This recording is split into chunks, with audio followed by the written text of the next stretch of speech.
Good evening, everyone. Can I please have a motion and a second to reconvene the public meeting? A motion.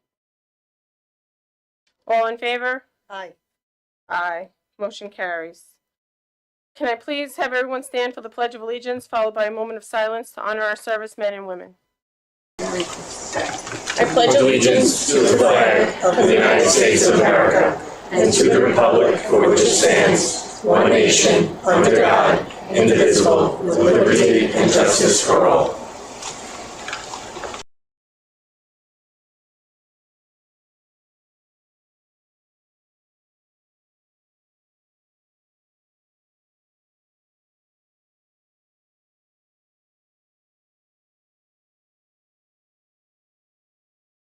Thank you. Can the district clerk please call the roll?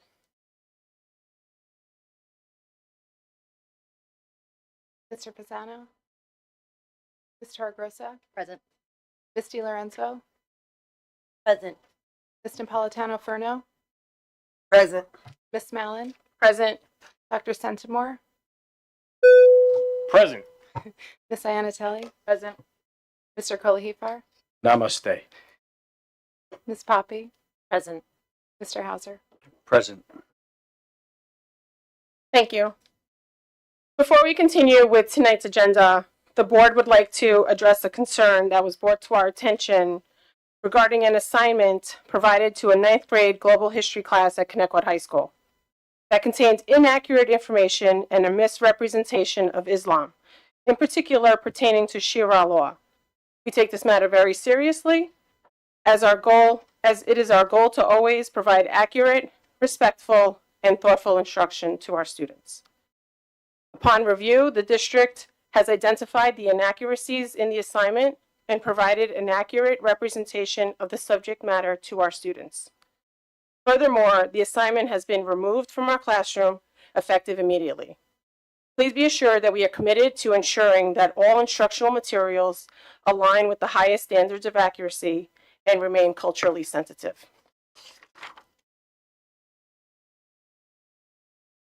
Can I please have a motion and a second to accept the minutes of the January 28, 2025, the February 11, and the February 25th meetings? Motion. Second. All in favor? Aye. Aye. I will now pass the floor to Mr. Hauser, who will do a budget presentation. Thank you.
Okay, great. There we go.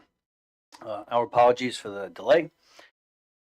So this is going to be the first, I'll call it a rollout of the proposed 2025-26 budget, where you'll have an opportunity to see the revenues that the district is anticipating, as well as the expenditures, the proposed expenditures.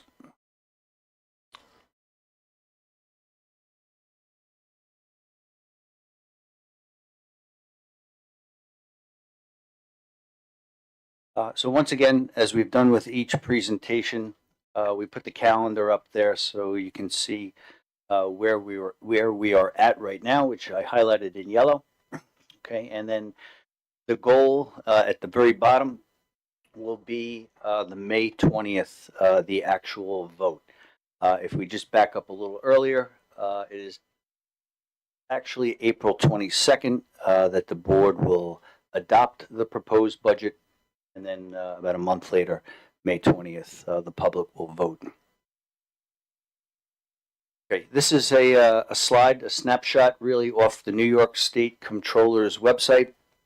It details how the district actually calculates the tax cap based on the Comptroller's formula. I don't want to get too involved because there's a lot of fancy numbers here that go back to last year or the current school year in order to move us forward to where we come up with the proposed tax rate for the following year. But once again, we'll have this presentation posted on the district's website with all the backup for everyone to see. Dr. Sedamore, did you want to add anything about the tax cap at all? Yes, and I know on the next slide you'll have it kind of circled in red. You know, each year, each district, based on formula, will come out with their tax levy increase. When the tax cap was first being rolled out, and I guess it's 13 years, whatever it is now, it was given a nickname that's a little bit of a misperception. It was given the nickname the 2% cap. And really that 2% reference was really one component based on kind of the CPI component within the formula. Because in any given year, any school district in New York State could have a tax levy cap that could be above 2% or below 2%. And for this year, based on formula, our tax levy increase is actually coming in below, and actually significantly below 2%, which is great for our taxpayers, which we're very mindful of as an administration, certainly our board. But it does, present a little bit of a revenue challenge, especially as we continue to advocate. And again, appreciate everyone's effort, all of our local associations, the board.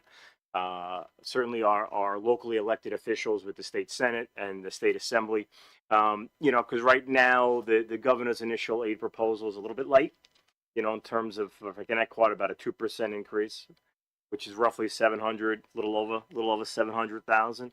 And so we're continuing that advocacy effort. When you combine these major revenue sources, which for a school district is basically going to be tax revenue, and it's going to be, for the most part, state aid. And the big component of state aid that we really tend to focus on is what's called foundation aid, because it's one of those aid categories that is not based on getting reimbursed for money that you spent. And we appreciate that. We rely upon that. We're getting a little bit of an uptick in terms of that type of aid, which is good. But that will certainly fluctuate from year to year based on what was eligible for aid and spent the previous year. What school districts look to rely upon is that consistent foundation aid and growth in that aid from year to year that'll be pretty close to par with inflation. Now, all of us have been living inflation over the last several years. There was about a 3-year stretch up until last year, I believe it was, that the inflation was 4 to 8%.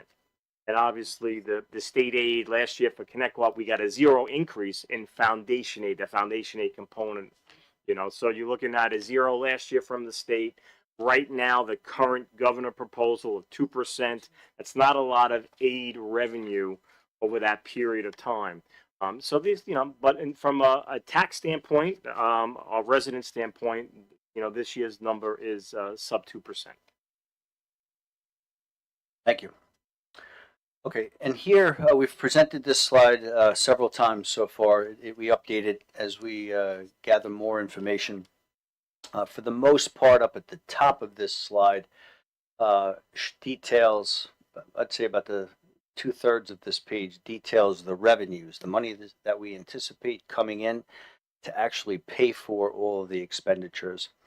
The blue line that we highlighted and all the way over to the right in particular, those are the amount, that's the amount we anticipate having to raise from the taxpayers in the district, either residential or commercial. Right now, That increase is about 1.34%, and that's what Dr. Centimore mentioned. That number is what I would say significantly below the 2%, and certainly significantly below what it came in this year, which was 3.29, the school year that we're operating in right now. The yellow line that we highlighted there, it just shows the current, I'll say, shortfall. We have a little bit of work to do. We have to balance this budget and get it down to zero so that the revenues equal the expenditures. Right now, the expenditures are slightly higher, about 551,000. So that's what we're working on right now to identify ways to trim those expenditures. And then at the bottom of the slide here, a little complicated, but I'll try to summarize it quickly, and that is, we just picked 5 different scenarios based on homes and their assessed values in the community. And that's really something that people would have to look at the tax bills, their own individual real estate tax bills, to see their assessed value. And all the way over to the right at the bottom of this page, it shows the effect of this proposed budget on a tax bill, depending upon the assessed value. Next slide, please.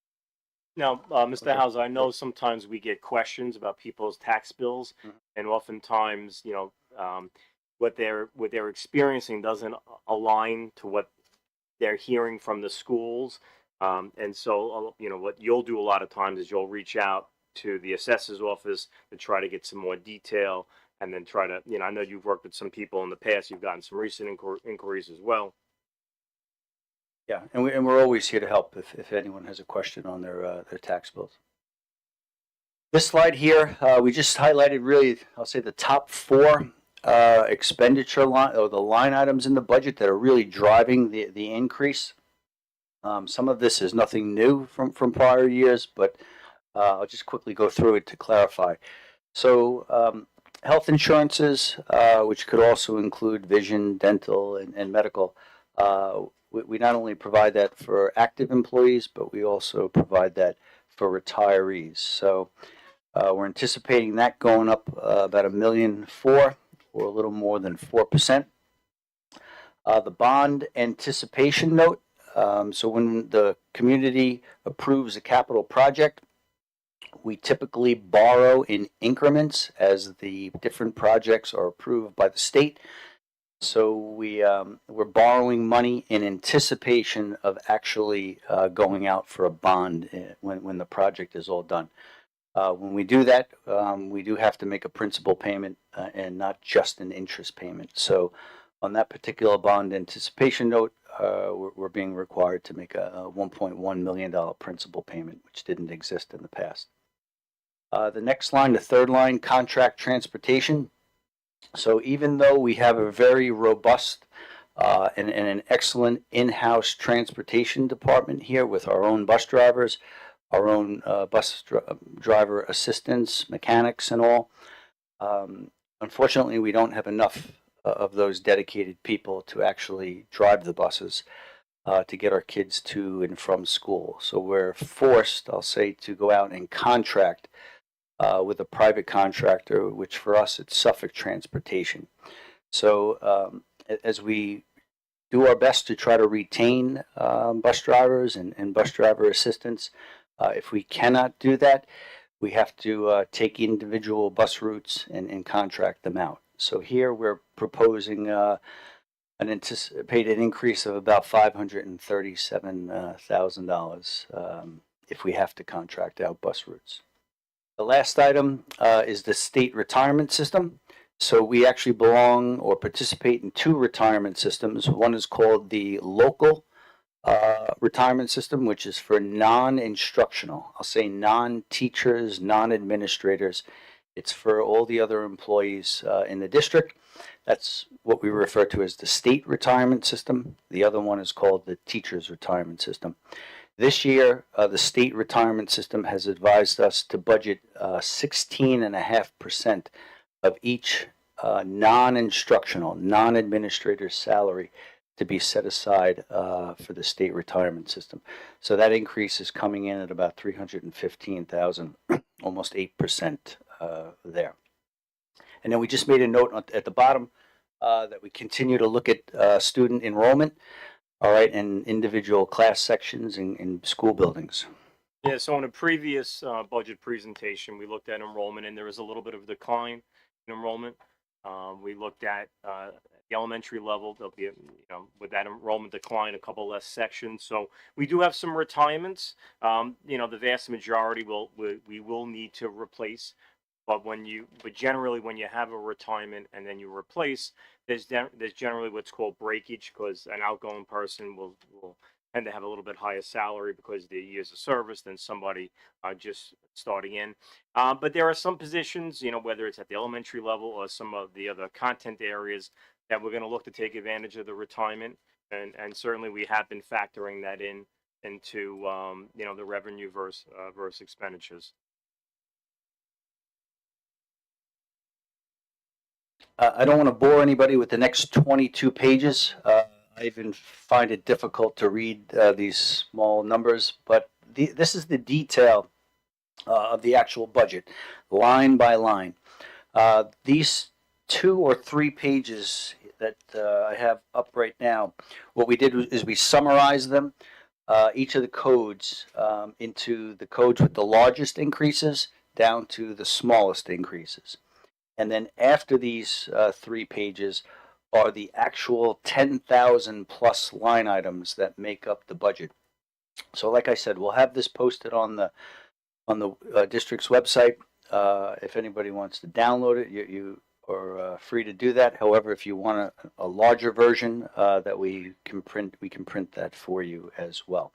But the column in yellow over there is the proposed budget, which is subject to change. Like I said before, with the calendar, we still have until mid-April for the board to actually adopt the budget. Do you guys have any copies here tonight? I know that in the past, we made sure that we have like copies just so next time for the next meeting. If we can have copies, so if the public wants to take it on their way out, they have them, or on their way in. Yep, we can do that. Yep, and we will. Okay. And that's all I have. Any questions?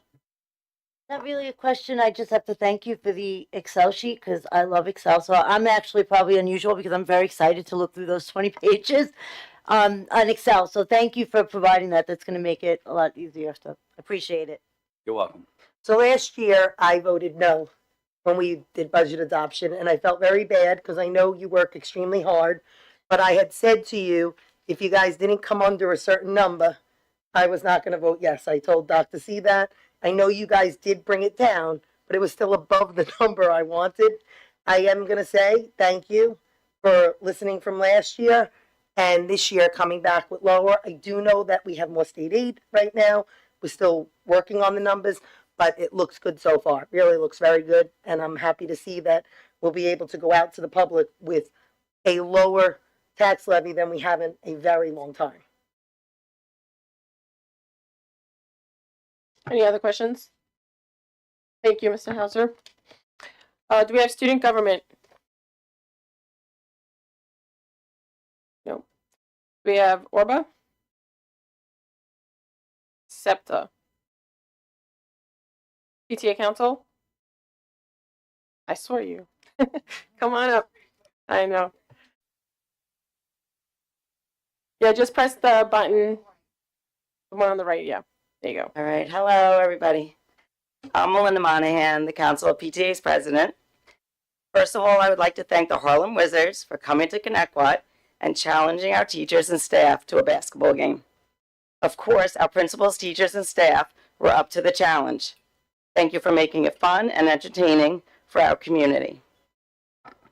Whenever asked, they are always there to help the PTA. I'd like to give a very big thank you to all the PTAs.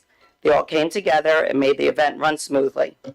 Thank you for the community for coming out and making it a sold-out event. Our sponsors stepped up, as they always do, and donated whatever they could. It was an amazing event. Dr. C, the Board of Ed, Mr. Mallory, thank you for always backing the PTA. And as you all know, the PTA is always striving to bring the community together. Please join your local PTA. I have flyers outside on the chair as you go out. They look like this, very easy, QR code. This will be like this forever, so just bring one home, and every year you could sign up. We really appreciate it. Thank you. Thank you. And I know we have the Wizards as a discussion item, Ms. DiLorenzo added, but I just wanted to thank you for all your efforts and everybody involved for putting it together. It was a great event. Okay, I will now open the floor for the first public comment portion of the agenda. An additional public comment period will be held later in the evening. I will call individuals forward one at a time. Please wait for my acknowledgement before stepping up to the podium. Any person wishing to address the board shall address the board president. Comments should be kept as brief as possible. Each person will be limited to 3 minutes for one or more topics. Individual employees, parents, or children should not be identified by name, title, position, grade, or building. The use of foul language and threatening comments will not be tolerated, and the board will consider a recess until order is restored. In accordance with policy 1230, public comment will not exceed 30 minutes. If there are additional persons wishing to speak, the board may consider a motion to extend the time. Number 1.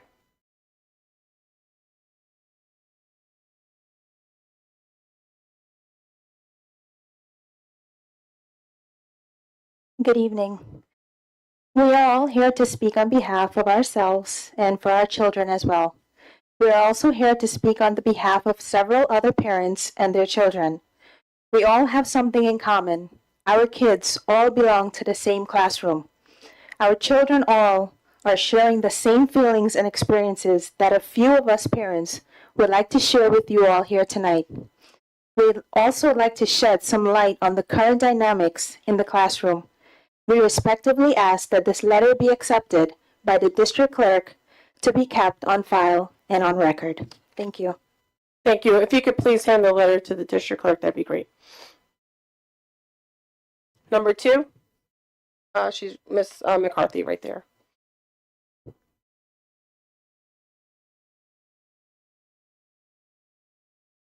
Hello, everyone. I am also a parent of one of the children in the affective classroom that we're speaking about. And I'm speaking for this group when I say that we want to be clear that the situation that we're currently finding ourselves in is not just about this teacher keeping her job and being able to return to the classroom, although obviously that's something that we greatly support, but there is more to this. This is about our kids, her kids, and their academic and emotional well-being. This is about getting their voices heard. It's been 2 months since their teacher was removed from the classroom for a second time. We were all told we should expect a resolution by the end of February, but clearly that did not happen as we're still talking about this and it's mid-March. We all feel that we've been very patient throughout this process and have given you all the benefit of the doubt, but the bottom line here is that this has not been resolved in a reasonable time frame.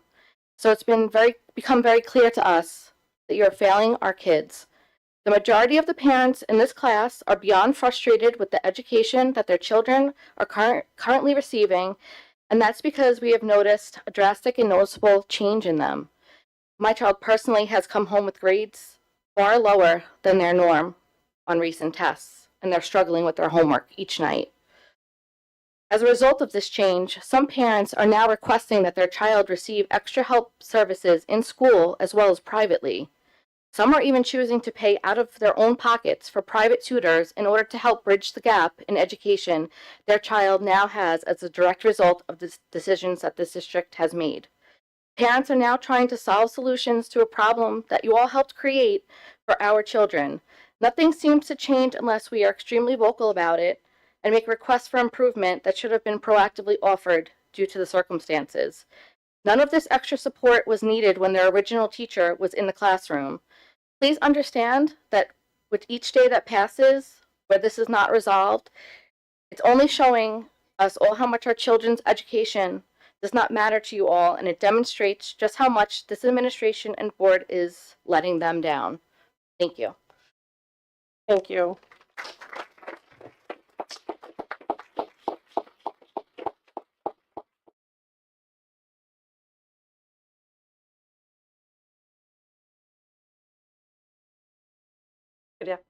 evening. I too am a parent. Number 3? Yes. I'm just waiting for the time. I think she's having some difficulties. Right? Yep. I too am a parent with a child in that classroom. We've been told by administration that our kids were getting an education from a quote certified substitute teacher, but you can be certified in anything. What's happening now is that the 3rd grade curriculum is being thrown. We're just going to try to keep it as general as possible, not give grades, buildings, any kind of Okay, sure. information. What's happening now is that a curriculum is being thrown at a substitute teacher and she's expected to teach it. Way more goes into educating children than following a teacher's guide. Because of the lack of experience with our children and with the curriculum, there are no small strategic groups put in place based on their ability and their needs. Specific standards need to be taught in order for these children to be successful. This is their first testing year. They're struggling on lessons and units. They will be missing standards that need to be taught prior to the state test. And I know how important that is for schools, the grades, right? Everyone looks at data. Our kids are missing concrete foundational skills that they need in order to be successful in years to come. I'm sure we can all agree here that experience is a huge advantage to having a successful and strong academic school year for students in any grade. There's no way any teacher can master any curriculum if they are jumping from grade to grade or class to class.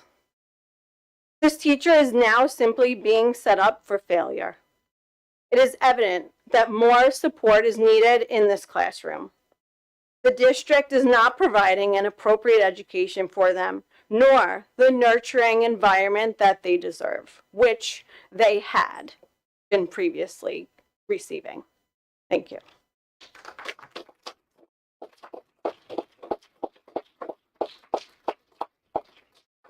Thank you. Number 4?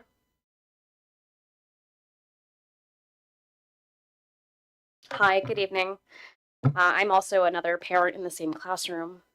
And so I wanted to say, sadly, for many parents like myself, this is the second time like this, that something that happened to us and our children in this district. Just 2 years ago in the same school, early in the school year, my child's teacher was no longer in the classroom and was replaced by a substitute teacher for the remainder of that school year.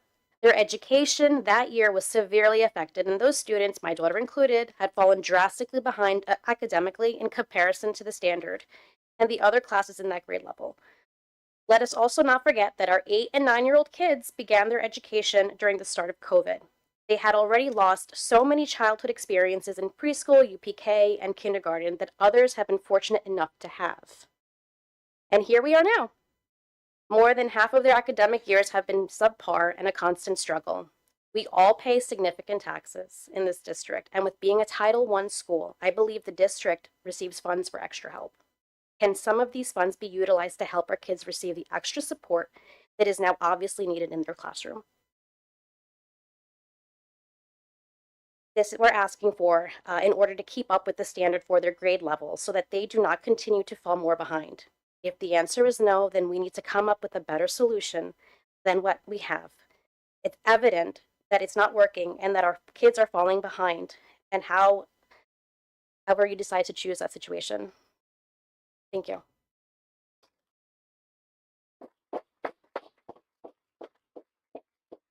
Thank you. Number 5.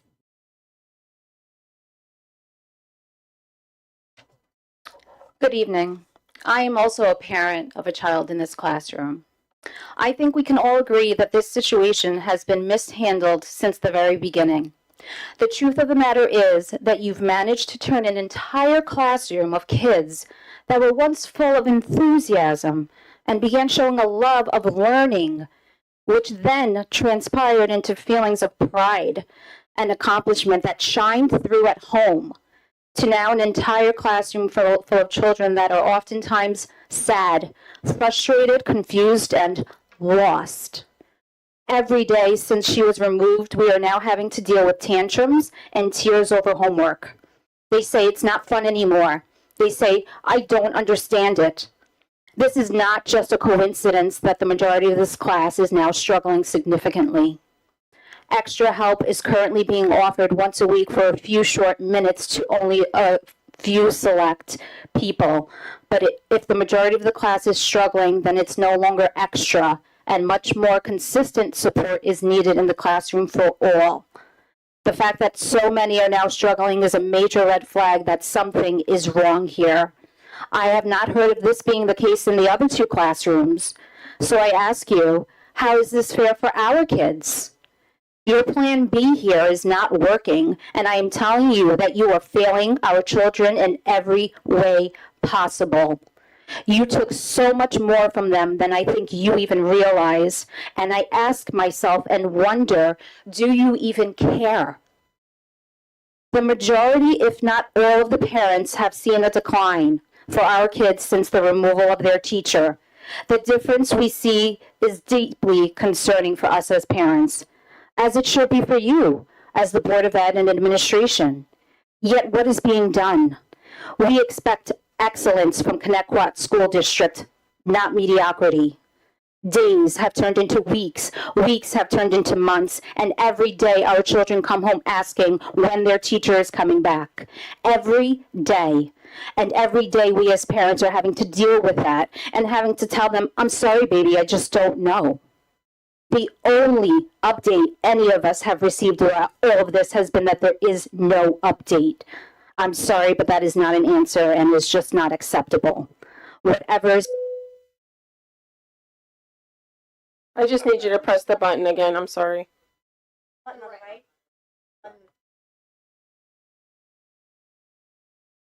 Thank you. Sorry. I'm sorry, I'm trying to remember where I left off. The only update any of us have received throughout all of this has been that there is no update. I'm sorry, but that is not an answer and it's just not acceptable. Whatever is being done behind the scenes regarding this needs to be expedited and prioritized, please.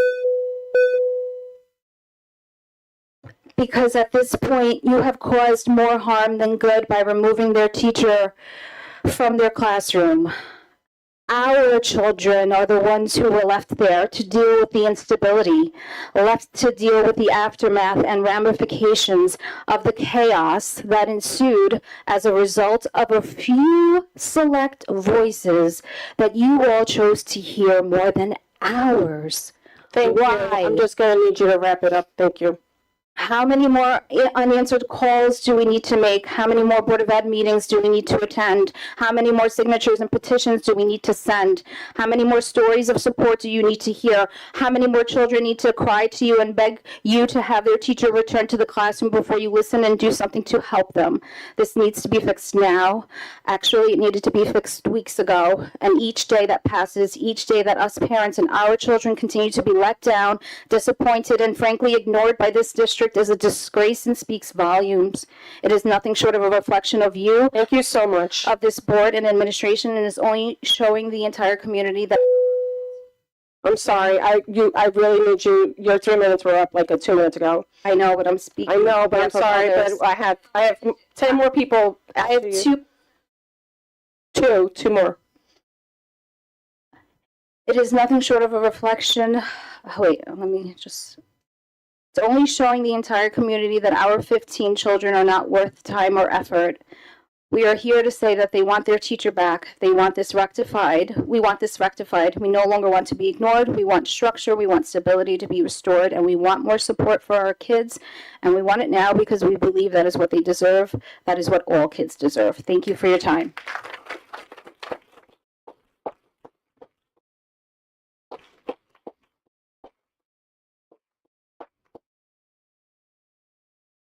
Number 6. I think in between speakers, if you can, and when you're done speaking, shut it off so that the next person I think has to times out.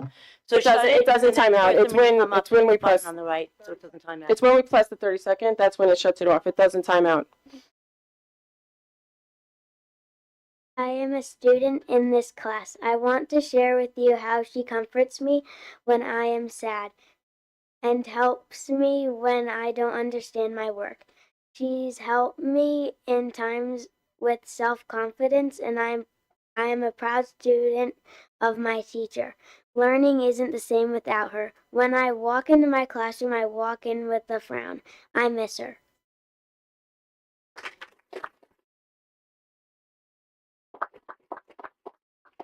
Thank you for being brave and speaking out. Thank you.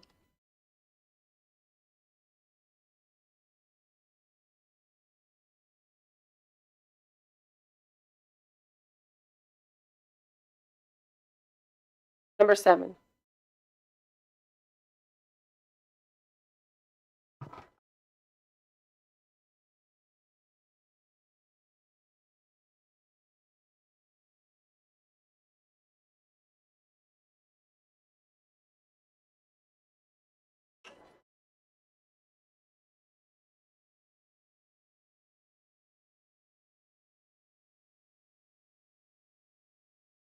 Number 8.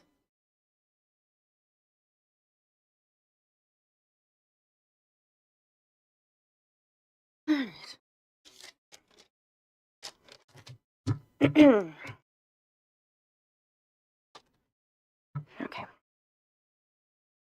So I'm both a friend and my children have been students of the teacher in question.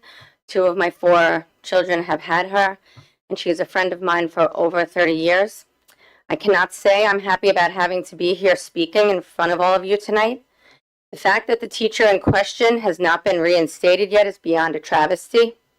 I stand here saying teacher in question because none of you will allow me to say her name.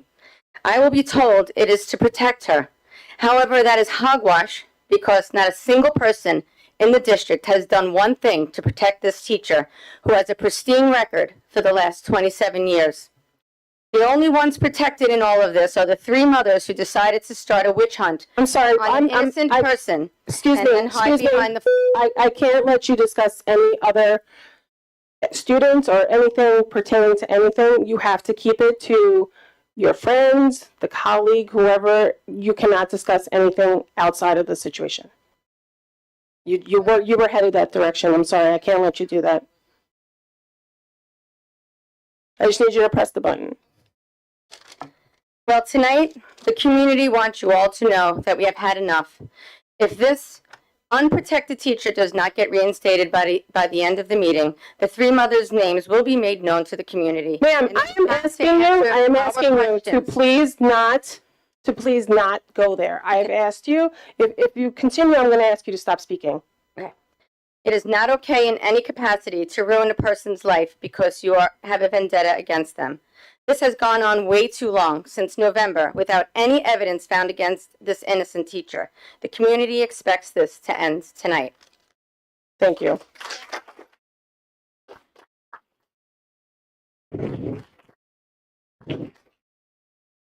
I really need to caution the public. You cannot discuss anything pertaining to numbers of victims, pertaining to numbers of students, pertaining to the teacher's name, the building, anything. If it continues, anybody that's left to speak of the situation, I will have to ask you to not. Number 9. Are you number 10 or 9?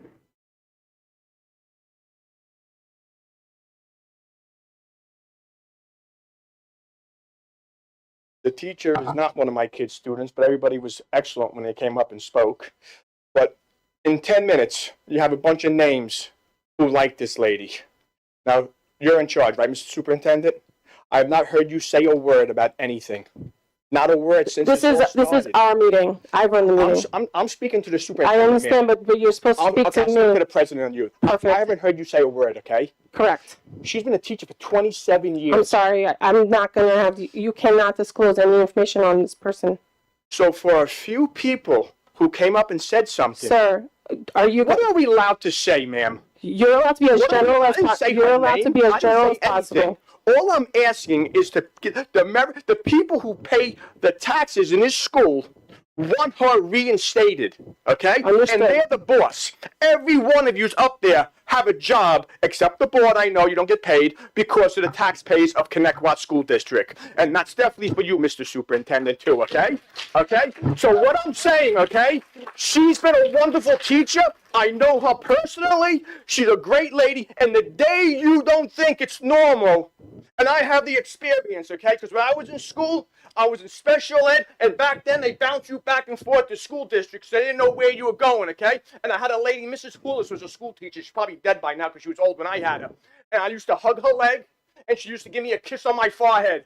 Sir, I thank you for coming up and speaking. I'm not Would robots you in want this world. to leave that with the district clerk, the Okay, signatures? leave what with you? We'll leave what, ma'am? The signatures. I'll leave this with you, yes. Unless Yvonne wants to do something different with it, okay? All I'm saying is we have a teacher who is good for our little kids, and you're not doing nothing, Mr. Superintendent, and you make big dollars. Okay? You need to do something, sir. You need Sir, thank you for your time. Did you want to leave that list with us? Perfect. Madam President, if you like, I just remind the audience of Board Policy 1230. Specifically, the board will not permit in public session discussion involving individual district personnel or students. Persons wishing to discuss matters involving individual district personnel or students should present their comments and or concerns to the superintendent during regular business hours. No, there's also going to be no yelling from the audience. Thank you, Mr. Fasano. Number 11. He was 10. Oh, she was going. Oh, they're switching number 10. Right, so she's 11, right? Yep.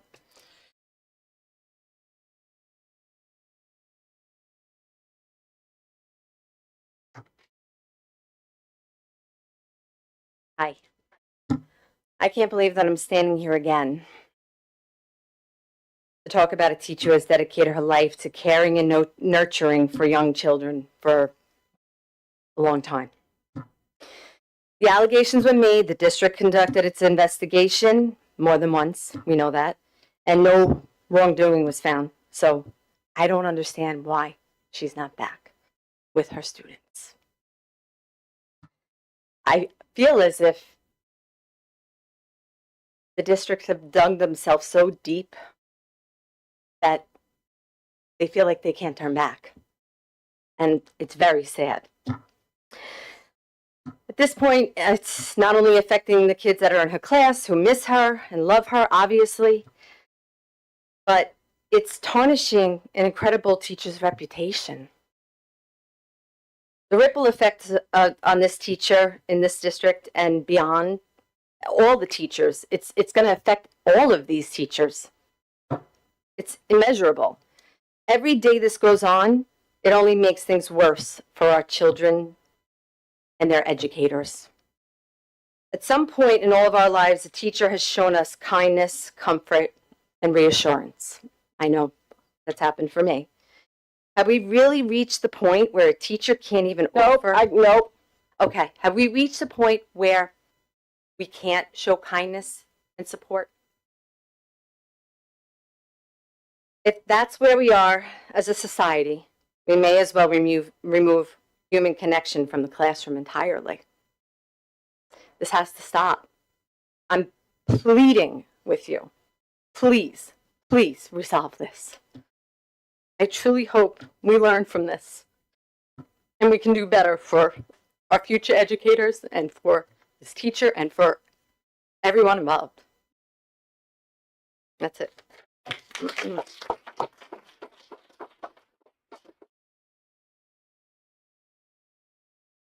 Number 12.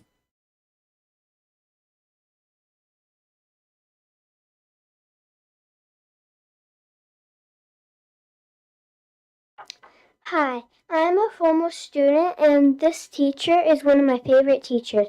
I want other kids to feel the happy experience with this amazing teacher.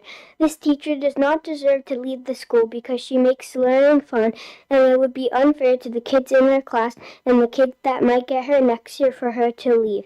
The kids in her class deserve the experience with her for the whole year. And I don't know the details of what happened, but you are not setting a good example to us kids in the district. If this teacher makes a mistake, then show her compassion and give her a second chance. You teach us that it is okay to make mistakes because we learn from them, and that's why I think this teacher deserves to stay. Thank you.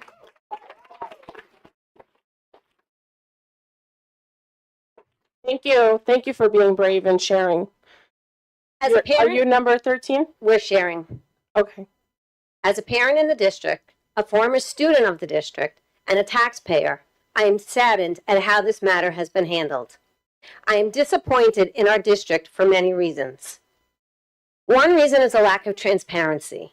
You have left this community in the dark with respect to the details of this matter and for the lack of resolution of this matter. It has been months. This is ridiculous. Months of wasted time, wasted resources, and wasted money.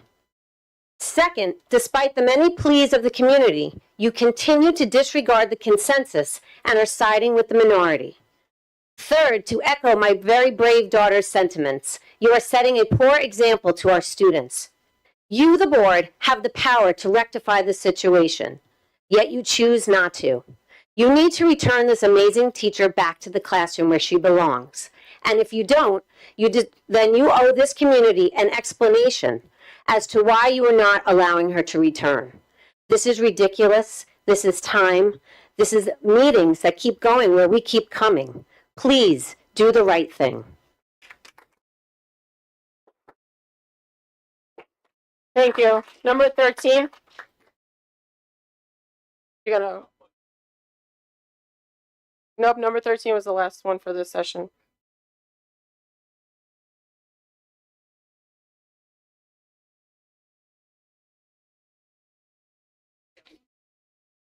Just, trying to be fair to everybody. You guys have, the floor. Okay, now, I'm going to talk to everybody about budget, near and dear to my heart, money. I had sent an email to the board, to the superintendent and to Mr. Hauser about the taxes, what we're doing this year. Last year, the rate of increase was 3.29%. My taxes for the school district went up 3.7%. Of course, that's the roughest part of your bill. It's about 2/3 of it. Library went up 2.9%, but then you've got county, the police, the lighting, the town, all went up an average of 4.5%. Garbage, police, and Lakeland Fire Department are truly the bigger hits. Islip Town went up 11%.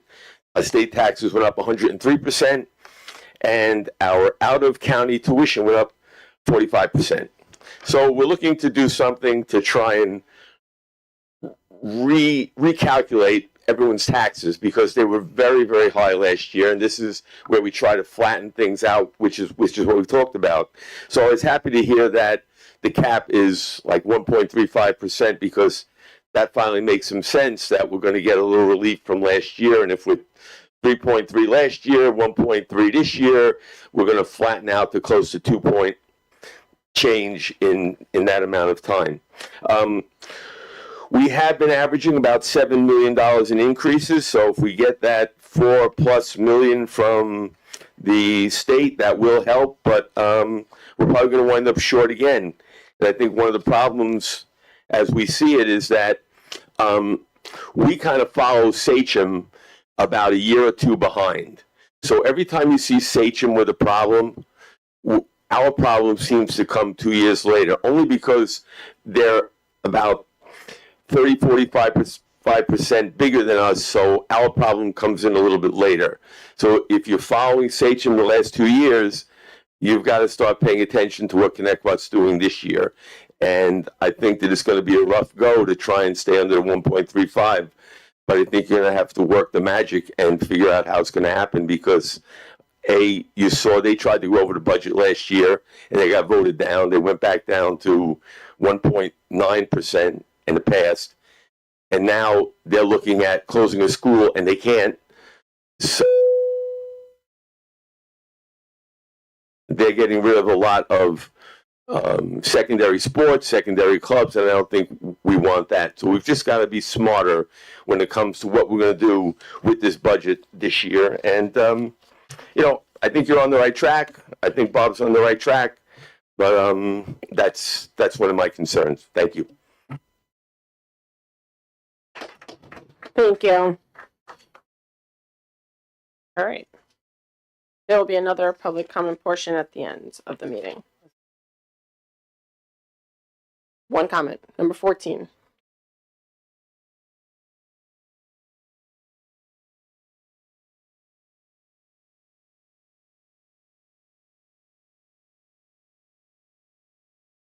Just press the button on the right.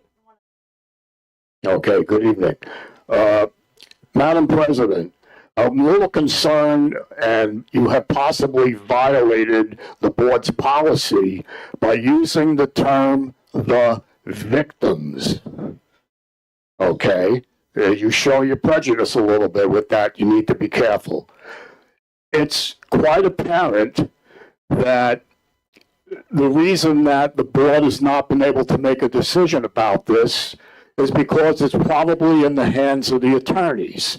So some of the responsibility is shifted away from the board and to the legal beagles. But you have the obligation to go to the attorneys and tell them to present a reasonable position, okay, that is acceptable to all parties in order to get this resolved.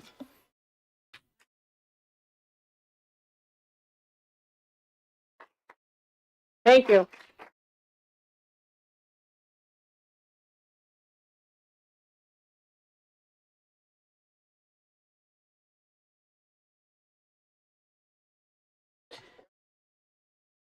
At the next public comment portion. At the next public comment portion.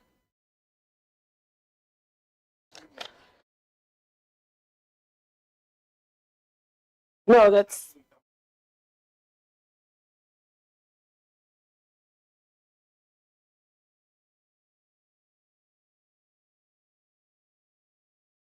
Sir, we're not going to have a conversation from the audience. You can get another turn at the next public comment. We understand. We understand. Jackie, no, we're not doing this because it's going to. Marisol, No. at some point we have to make a statement, and that's fine. We don't do it at the next one. I'm not gonna play this, and it's not. Jackie, please. Marisol, No, I want to say respectfully something, and I'm not saying it about this. I want to say this, and we should have said this from the start. We are going to make a statement at the next board meeting. We did. No, just in regards, please listen to me for a moment. When it comes to anything that's personnel, we cannot speak in public. That is for everybody's benefit. That is to protect our staff, students, and the community. It's not to not be transparent. I believe in transparency strongly, okay? But I also have to say that I trust the processes when we're doing things. I'm not trying to be disrespectful. I understand you're upset and you're frustrated, and I don't blame you, okay? But I also believe that we have to realize that everyone's working diligently to come to some sort of resolve with whatever that may be. We are not trying to keep you in the dark. And again, apologize if you feel that way. I ran into people at Duffield the other night and they approached me, and I was trying to be as, I try to say to people, we cannot speak about it. I did, but it's at the same token, I understand your frustration. We all understand your frustration. We're just not in a spot. It's not that we're sitting here stone-faced and not speaking. We're not supposed to be speaking about staff in public. It's against every single thing that goes on. Trust me, staff wouldn't want us to speak about them in public. And if they wanted that, I'm going to echo. No, wait. I want to just say one thing. Hold on.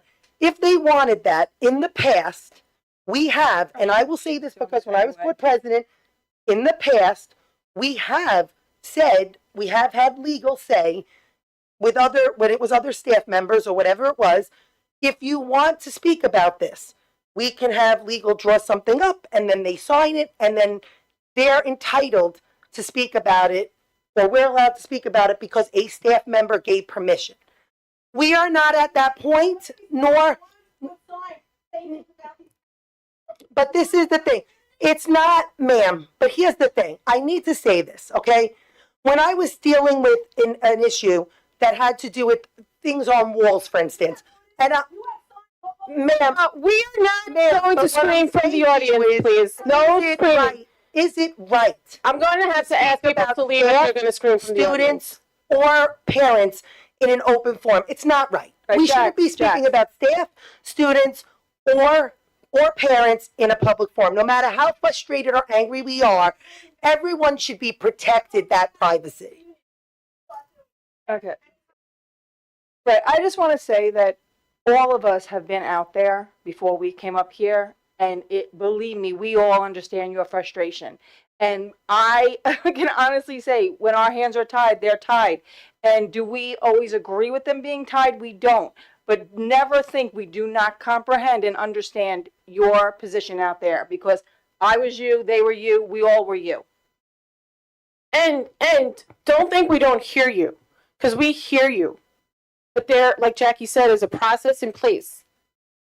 We have to wait out the process. We have to see what happens. And I am not entertaining any more call outs from the audience. I'm sorry. No, I'm not conversation. I didn't say conversations. I said call outs from the.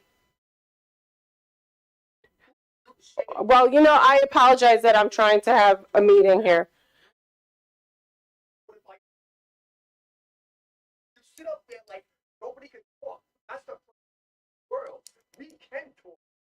Have a voice. And it's going to change. It is ridiculous what goes on. Okay? Say, you know what? Everybody's got to be people. Everybody's got to be adults here. I agree, okay? So people can get up and say what they want. Have all this panel standing here, sitting there, not saying a word. It's bull. It's bull. Because the majority rules. The majority rules. Just the president just became the president because we the people put him in. Same thing. Majority just wants the teacher back in the classroom, and none of you should have to say anything. Even Mr. Superintendent. None of you should have to say anything. We the people. Sir, I'm going to ask. Yes, please. Thank you.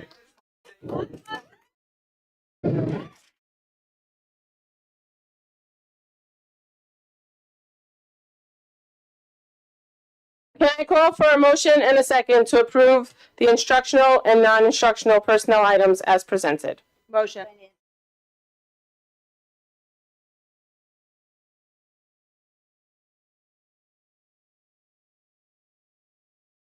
Oh, I don't have it.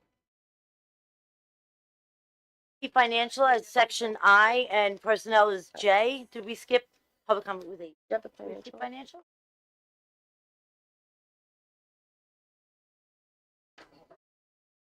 Okay. I know, but I don't have the wording. Look at me. It's not on my thing. Look at me. Oh, I am. I'm fine. Okay. I don't know. I'm gonna just wing it. Are you at finance? Yeah. No, I don't have it. She didn't put- Okay, yeah. Take one. Oh, it's fine. It's fine. I got it.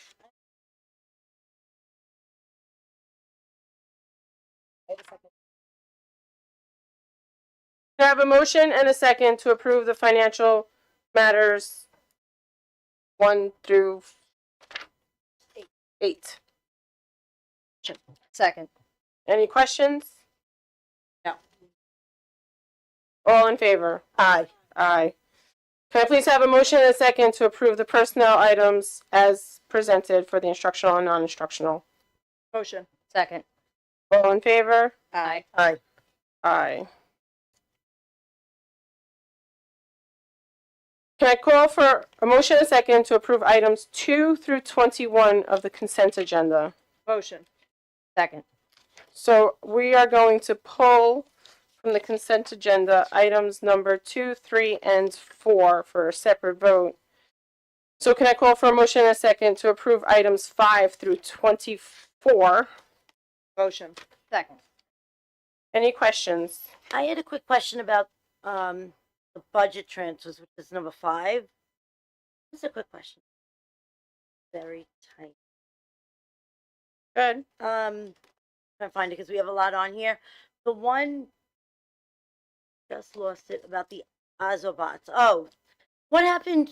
If I can ask you about the the It's a Ozobot BOCES. platform, because I mean, that's been something that the kids have always done. Why are they no longer doing that? I see we have to transfer, but what happened to that we're no longer able to get that we have to transfer money in for the Ozobot? That's for replacement Ozobots. So the quote that came in was a little bit higher than expected.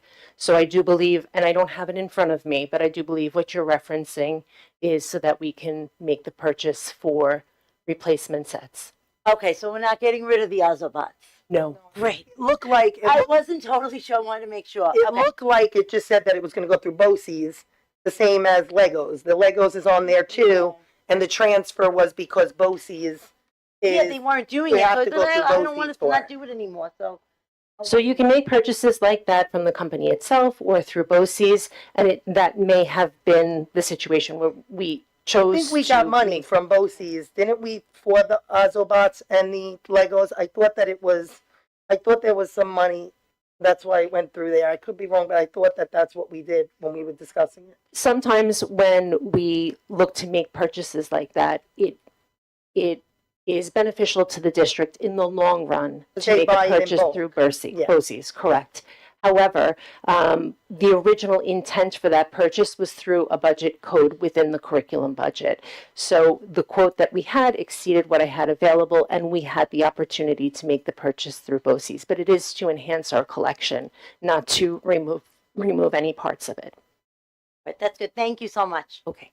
I just have a comment about number 24. I just, for transparency reasons, would like to say, because guest speakers I usually don't approve due to the money.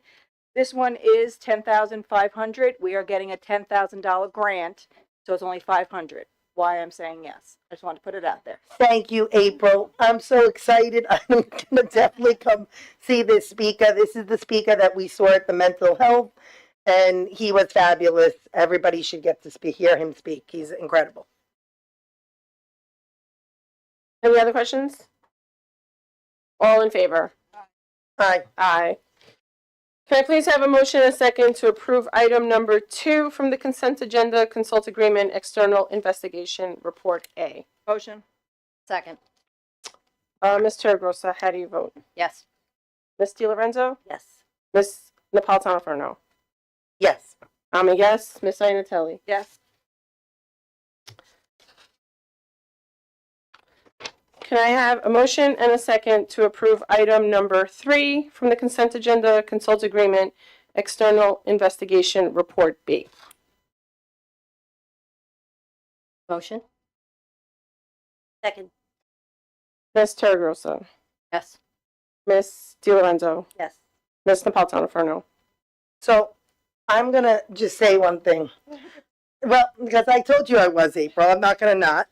I'm gonna vote yes, but with the caveat that I believe that we are wasting taxpayer money on these investigations, especially when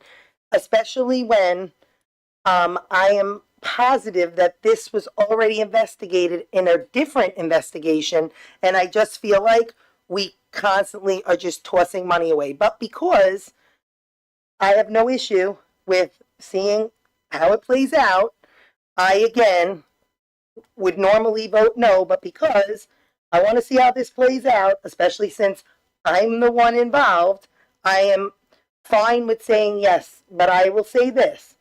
We are setting a precedent when we start investigating board members because of something that they did as a parent for their own child. When we start investigating board members because they went and defended their own child in a school building, then we really need to think about what kind of precedent we are setting. I'm a yes.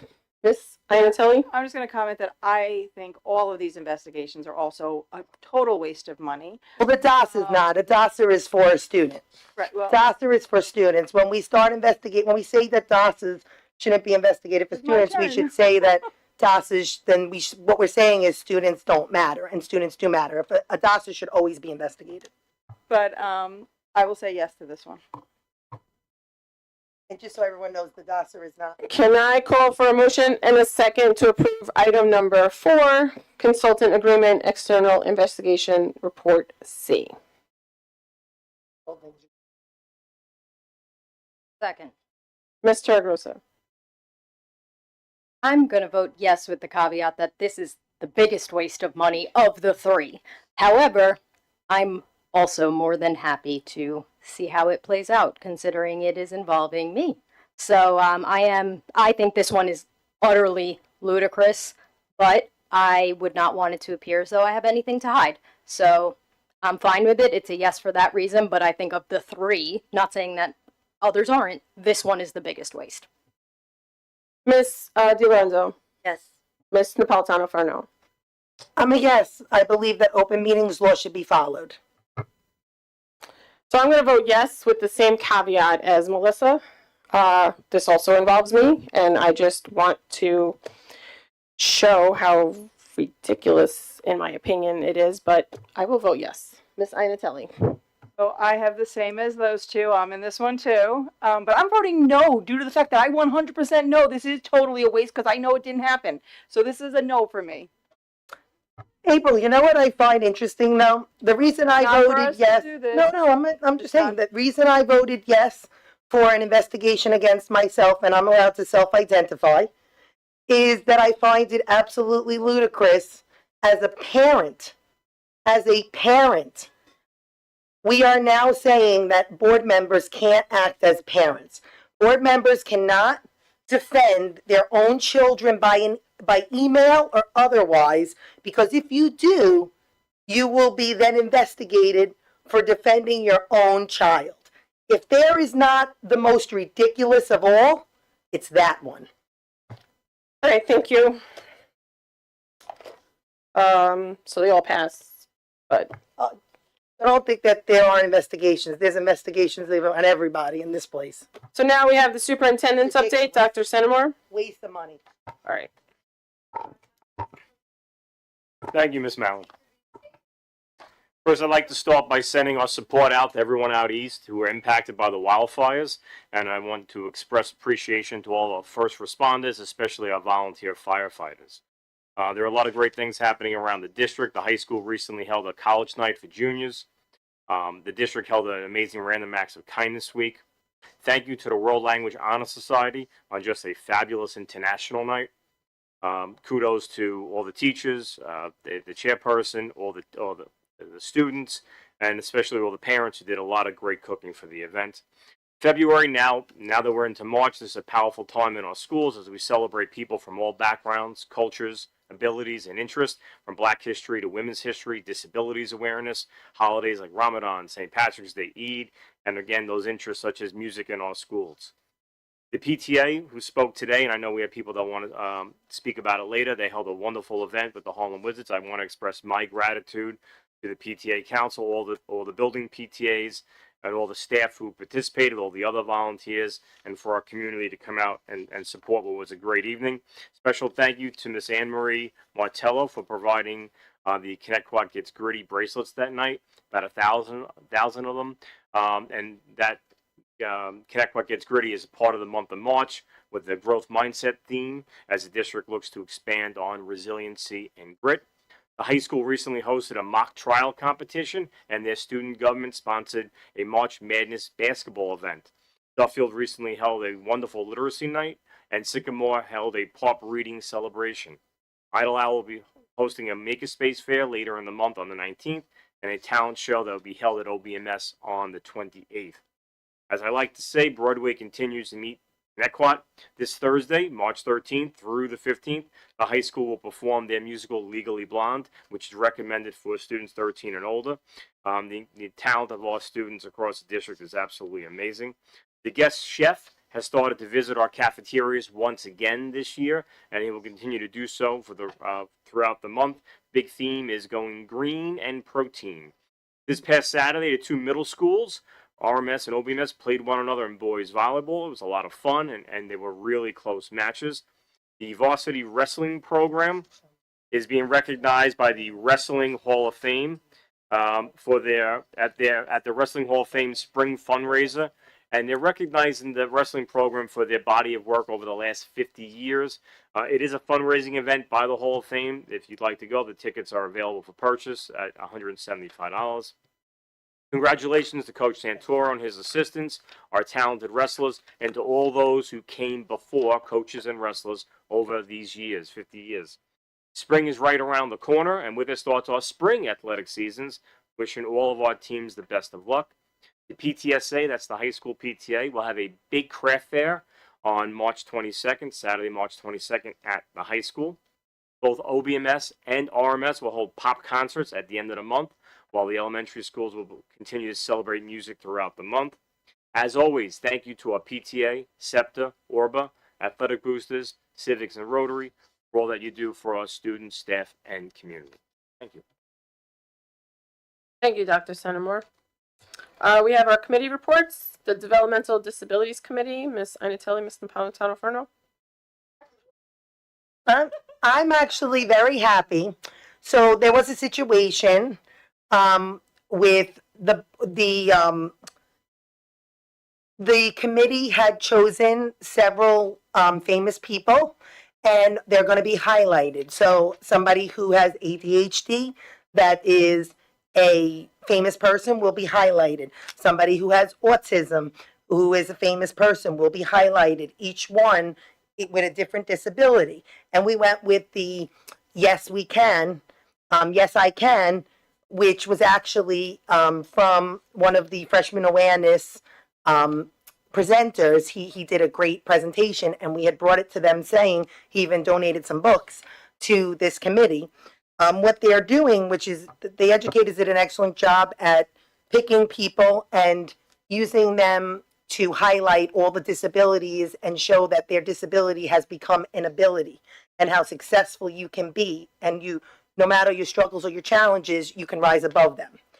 We did have a little bit of a hiccup this week where Elon Musk is our Asperger's autism person that we're highlighting, and I am very happy to say that it was almost unanimous for the committee to stick with that person, since it is all apolitical and we have several people that were chosen. So we're not looking at anyone's politics. We're looking at them strictly through the lens of a disability. And so many students look up to him because of Tesla and rocket ships and all that. And you want kids to understand that we don't discriminate against any of the people that were chosen. I didn't agree with every person that was chosen, but I understood why they were chosen. So you have to, really look at things from that lens and make it all about the kids with the special needs.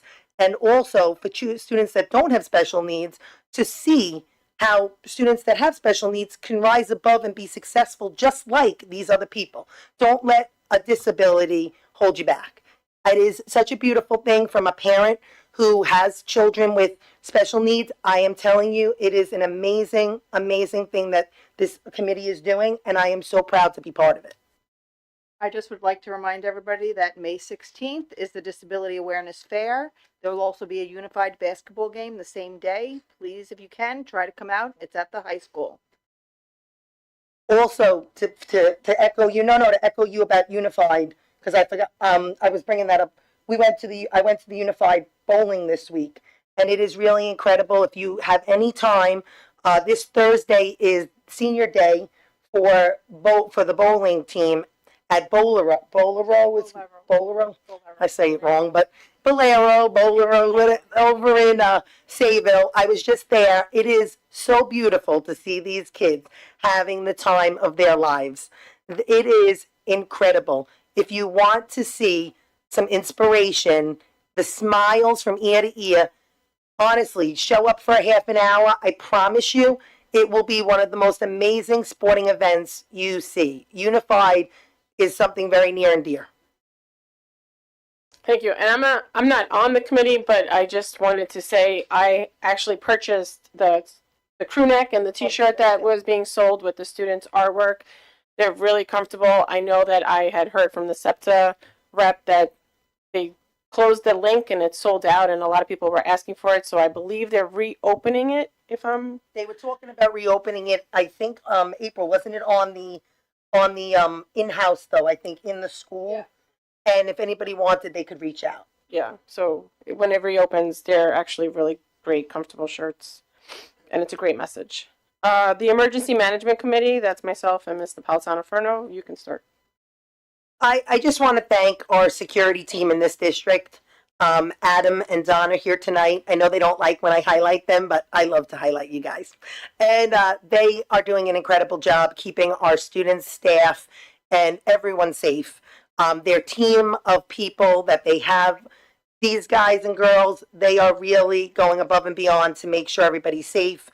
Our committee is going over everything from making sure that we're keeping our doors locked. We're looking into, just so everyone knows, we're looking into in the future. You may hear about this. I'll be the one to break the news because I'm for it. To doing some sort of, in the past, we did backpack checks. At our high school or secondary schools, I firmly stand by. I do not care if you go through my kids' backpacks. I understand that there are some people who disagree with me, whether it be staff, students, parents, and I'm very sorry about that. But from my other, I say my day job, I try to tell people that it is important. It is important that we get back to these things. This should be something that we do, and I know that our security team does an exceptional job. Our admins step up to help them, and I am very proud to say that I would like to see this happen at a sooner time and start up again. It should be something that we do, and they do a great job doing it, and I appreciate that it's something that we brought forward, and they're going to do it again. So I echo her sentiment. I love you guys and your security team and everything you do to keep our students safe. You too, Mr. Labate. And I also am for the background check, the backpack checks. I was going to bring that up. Not background checks. That's on staff, but I like that too. but I was going to bring that up, but you did, so that's all I had to. A lot of the stuff we can't talk about we in public, can't talk but about. I'm telling you, from me and Marisol are telling you, they are doing an incredible job, and we are by far one of the districts that's way ahead of others. If checking my kid's backpack is going to keep them safe, by all means, check their backpack. Go to town, go to plastic one, see through. I don't care. Right. Mental Health Advisory Committee, Ms. Napolitano Ferno, Ms. DiLorenzo. That was me and right. Yeah. Oh, actually, it was Mr. Gross and Ms. Napolitano Ferno, right? Yeah. So I just have that.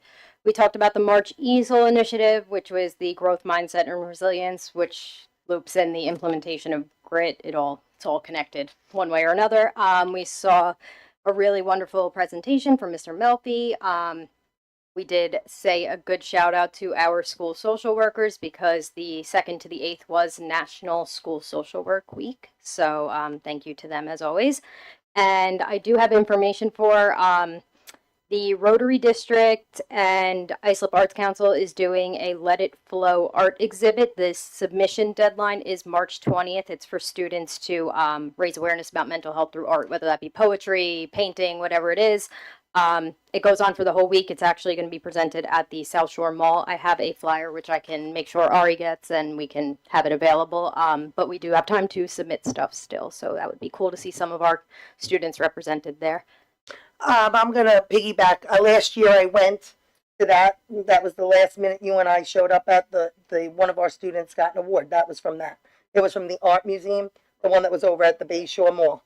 So we went last year and one of our students went all the way. As a matter of fact, her art piece is hanging, I believe, in Garbarino's office, if I'm not mistaken. That was one of them, one of our students. I want to say that Mr. Melfi and Mr. Mallory, our AD and our health teacher, did an incredible presentation. I went up to them after the meeting and I requested that I wanted to see if there was board support to have them come in and show that presentation, the slides, for everybody, because I would love for people to see what our health teachers are doing in health class. You know, we talk about, we want more mental health, we want more this, we want more that, but yet they're doing an incredible job. They are a piece of the mental health. What they were teaching, what we saw was a mental health, excellent slides. They were going over, they were making it so that people understood and students understood that after the class, if you wanted, you had another person that you could reach out to. Yes, their teachers they could reach out to, but their health teachers especially, they wanted them to know that, hey, we're here with all the mental health staff to support you.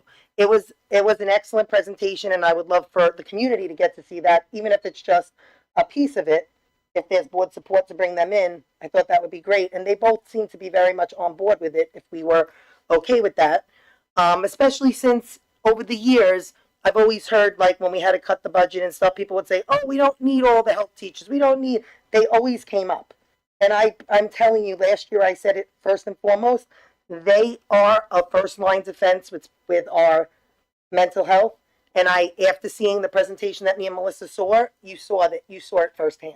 It was an excellent presentation, and we need more of that. We need more of that. I would be for bringing that in. And great job, Mr. Melfi. Great job, Mr. Malloy. I did say I was going to give them a shout out. Thank you. Board of Ed topics. We have Board of Ed election backing. Ms. Napolitano-Ferno. Okay, we have received a few emails in regards to how our Board of Ed elections work, how the campaigning and stuff works. I can only speak for myself. Over the years when I've campaigned on my own. When it came to finances, backing, you know, you get community members to donate to you or whatever you do, fundraisers or whatever. What was brought to light, which is true, is that some of the bigger PAC organizations come in and they end up paying for things. Unfortunately, we had spoken about how it is difficult to alleviate that, if at all. I wasn't sure, that's why I wanted to bring it up to legal. These organizations, like for instance, the unions who back people wanted to know, what can we do to level the playing field for everybody? They feel that more people would step up to run if they didn't have to run against a PAC, pretty much. You know, you're not running against somebody who's a grassroots. You're running against PAC organizations that are going to spend $50,000, $60,000, you know, for people to get it. I understand that in regular elections as well as these, you're entitled to do that. Is there anything the board can do policy-wise to bring that in? So generally, the way elections work in school districts, they're controlled by the education law. There are some overlap with the election law, but generally under the education law, the reporting of finances is fairly minimal, and you will not be able to prohibit someone from doing anything outside of what the statute says. That's what I pretty much thought when I spoke to Marisol and he was speaking about it in generalities. And I was pretty much, I figured that it was like all other elections where anybody could pretty much, you know, as long as they say what they spend. So I believe the district clerk is working on the candidate book, and in that candidate book, it will outline all the candidate expenditure requirements, which my office will review. Generally, as long as you stay below those thresholds, you don't need to report anything. Anything over that, you would need to report it, and that's consistent with everyone. Thank you. Harlem Wizards, Miss DiLorenzo. So the Harlem Wizards were here again. I hope everybody got a chance to go. It was, once again, as Dr. Senimore brought up before, and even, you know, Belinda said, an incredible event, so much fun. And one of my favorite things about it, even though I will say I quote play because I actually don't like even touch the ball, but being out there, it's the kids' faces, and I'm not an educator. I did it as a Board of Ed member, but I do work with children in the district. And I saw a lot of familiar faces, and to see their smiles when they see Miss Jackie from the library out there making a fool of herself, it's so heartwarming, and I love it because it is an event that we do that is really for the kids. We go out there, we throw the basket, we miss, we have fun. It's all for the kids. They love it. So thank you to our PTAs who they worked so hard to put this together. Thank you to the staff to go out there and basically put on a performance, along with the Wizards. Thank you to the Wizards. Thank you, everybody. And thank you to the custodial staff, because I don't know what that looked like when we left, but thank you, everybody, for making this event again. It really was a lot of fun. Definitely a lot of fun. And thank you for allowing me to play with the staff. It was really fun. Thank you. I'm going to echo her sentiments, except I was injured, so I got injured at work beforehand, so I was unable to play, but I was still invited on the team and was going to play, so I stayed on the sideline and was the water girl for everybody. And I have to tell you, the kids were loving the entire show. I know that you guys normally do the Wizards for the PTA every few years. I love that you did it back to back. The community comes out. There was so much happiness, smiles, positivity. It was a great night. It was so amazing to see so many teachers this year. There was really a lot of people that donated their time and that came. Like last year, we had a big presence. This year, it was a huge presence. So when I said, I don't think I can play, they were like, it's all right. You sit over here. I said, it's okay. I'll sit over here. But it was a lot of fun to just be part of the team. Thank you for including us. Again, the educators, teachers, admin, staff, everybody did a great job. Thank you to all the PTAs. Thank you to all the community that came out to support the PTAs and this fabulous joint event. It was really a great event. And again, thank you to the custodial staff that afterwards takes care of really the big majority of the cleanup. And really, everybody did a great job. Thank you to our security, keeping everybody safe. Thank you to everybody who was there. And it's just such high positive energy all around, and you see all kids from all grades having a great time. It was so nice that and I think we said this at the last meeting. Did I can't remember.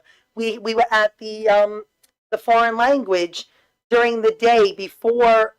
Right before, it was actually one right into the other, was the Foreign Language Honor Society. International night. The International Night was incredible. These kids came out, and the things that they did, it is just so incredible. I saw one kid that had, a few students that had a setup with the American Girl dolls. I think it was London. It was just incredible. And everybody had different things to eat. There was every different place you could think of. They had Poland, they had Italy, they had Spain. It was just so incredible. And it was so nice that they were able to move it up so that people could go to that and right from that walk down and go to the Wizards. So I appreciate that the people in charge changed the time, because originally I think the times collided. And that was a great job of them doing that, because it allowed us all to support both instead of just one.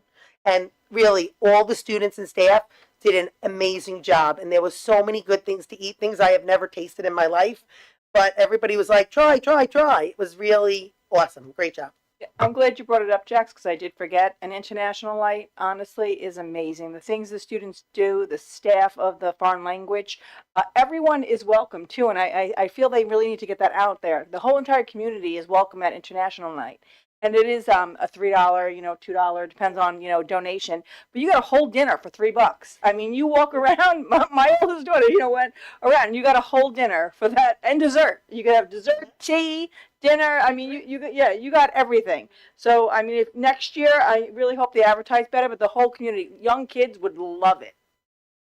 So I was gonna talk about international nights because it's one of my favorite events at the school, and it's just so enriching to see all the kids and all the work that they put into it. A lot of the students make their own food for the country that they represent. I mean, my daughter had me make the food for her country, but that's another story.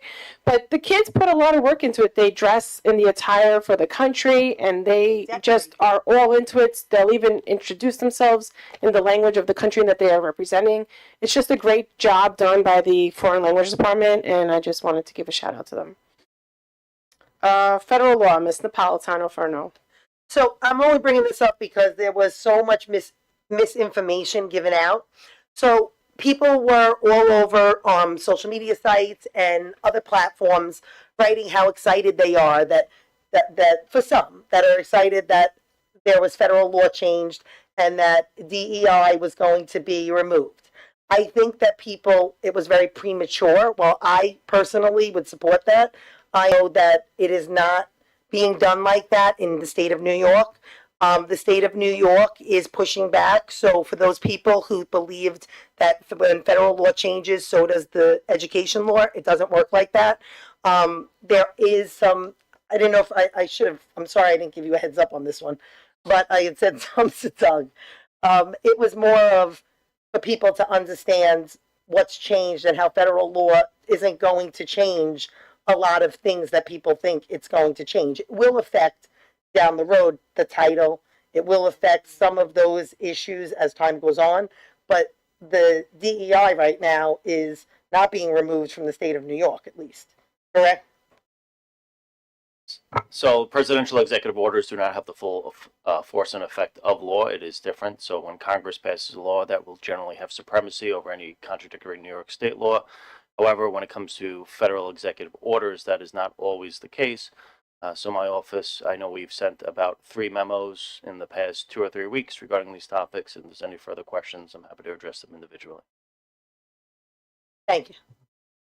Thank you. BOCES summer enrichment, Ms. DiLorenzo. Yeah, just a question. I know we're not doing this anymore because, as I understood it, Ms. Poppy, it was under the COVID grant and it ended. But there are people I think that they loved that, they enjoyed that, they went to that. Do we have something are we doing something this summer? Yeah, if you can speak to that is comparable to that, or just even letting people know we're not doing this. We have this. What's happening with that? Because I think it was well attended from what I understood. So I do thank you for bringing this up because I do believe that there's a little bit of confusion in the system. So over the last 3 summers, the district has run 2 programs concurrently. One is hosted by BOCES, okay, and it's called the BOCES Summer Enrichment Program. That's either a full or half-day experience, and ConnectWatt acts as a host for a BOCES program. We have, on average, about 100 students across the district who have participated in that program over the course of the last 3 years. Currently, we're speaking with BOCES regarding program costs.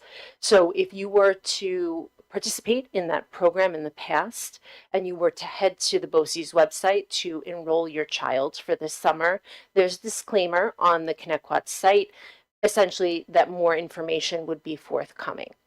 That's typically a 6-week program. Directly after that program, for the last 3 summers, we have held during the last 2 weeks in August a SCOPE summer enrichment program. So you have 2 5-letter organizations, and I think they're getting interchanged. Those SCOPE sessions were funded by COVID relief grants. You're correct. So they were at no cost to the public, and we conducted open enrollment around this time of year for the past 3 summers. We also hosted a Saturday enrichment program. My office has fielded a few questions about the continuation of those particular programs, and that was 100% funded by those relief grants. To a great extent, and those programs were not built into the budget to continue. They didn't pre-exist the COVID relief grants, and we didn't build them to continue post the conclusion of those monies. Are you guys going to be, so does that include the SAT one? I know that we had this conversation, and Sachem, I know I keep sounding like a broken record.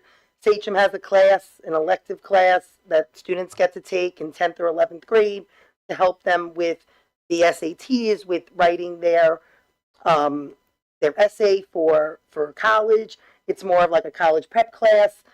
If we can't bring an elective in like that, is there some way we can do something over the summer? Like I was just speaking to East Quogue, one of the board members reached out, and I was speaking to her.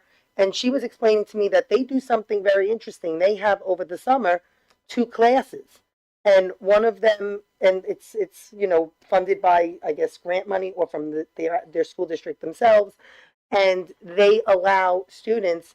It actually helps them do their college essay, do their college applications, shows them how to do it. So if we can't have a class, can we have something where children can opt in?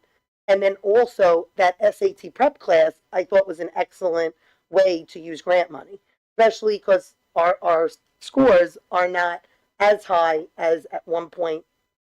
They seem to be, they've gone over the years up and down. It hasn't been a straight up, that's for sure.